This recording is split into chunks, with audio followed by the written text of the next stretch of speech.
Hi, everybody. Good morning. We have just a few slides to take a look at as far as communication skills go, and then you're going to be asked to do a small activity in class today. So to get started with communication skills, it's going to be one of the 12 instructional areas that are incorporated into DECA, and it's obviously one of those that's considered a soft skill. So to get us started, we're going to take a look at effective verbal communication, the importance of communication overall, and then also the importance of effective written communication. When talking about effective verbal communication to begin, there are four main things that we want to follow through with. It's always important to know your audience that you're addressing, know your topic inside and out, plan your presentation, include images. As we practiced in class before, we want to make sure we stay away from very text-heavy presentations and focus mostly on images. We know for sure that that's what people remember the most. And then on number 4, you want to own the room as much as you can. When we talk about owning the room, what we're saying is that you're not presenting in a small sense to the people just in the front row, but if there's a larger audience, that you're making eye contact with people all the way throughout the room. And that's going to show that you have your information down as well as the concept of your topic. When we talk about the importance of good written communication, communication is known as the key to any endeavor involving more than one person. Communicating through writing is essential in the modern world and is becoming ever more so as we participate in what's now commonly known as the information age. One of the things that is the most difficult, if we take a look at this infographic very quickly, on this infographic, you can see that over 1,000 employees were interviewed, and they were talking about bridging the generation gap between millennials and then significantly older populations that will still be in the workforce by the time you get there. After interviewing 1,000 employees across the U.S., what they actually found out is that only 15% of the employees say that their companies are doing a very good job fostering communication.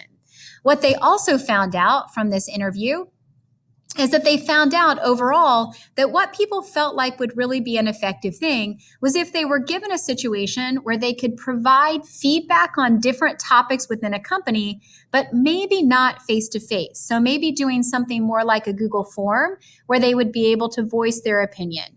But the problem is, as you can see, is that a lot of employees, 40%, are very concerned about sharing their ideas with one another for fear of being rejected.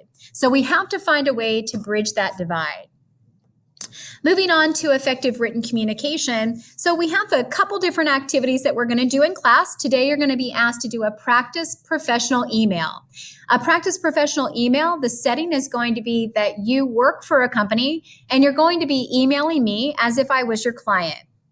In good effective written communication, you want to make sure that your communication is complete, concise, clear, concrete, correct, considerate, and courteous. You want to make sure that you answer basic questions. So if you think about your audience, what are some things that would be of concern to them? Focus on the receiver and his or her interest. What is it that they want to hear from you or know about? Use specific facts and figures and active verbs. Use a conversational tone for readability, but always keep in mind, is your audience somebody that is a peer to you? Is your audience somebody that is a higher up than you? So what is the tone of this that's appropriate? Be tactful and good-natured, and be accurate and also non-discriminatory. At this time, we're going to move on over and work on today's activity. So today's activity in Schoology is called Practice a Professional Email. This scenario that you see right in front of you is going to be in Schoology for you, and you're actually going to email me. So my email is going to be clil@wcasd.net, and the scenario is right in front of you. You can also find that scenario in Schoology in your communications folder. This activity is going to be due at the beginning of class tomorrow. Thank you very much. I hope you have a nice day, and I will see you on Monday.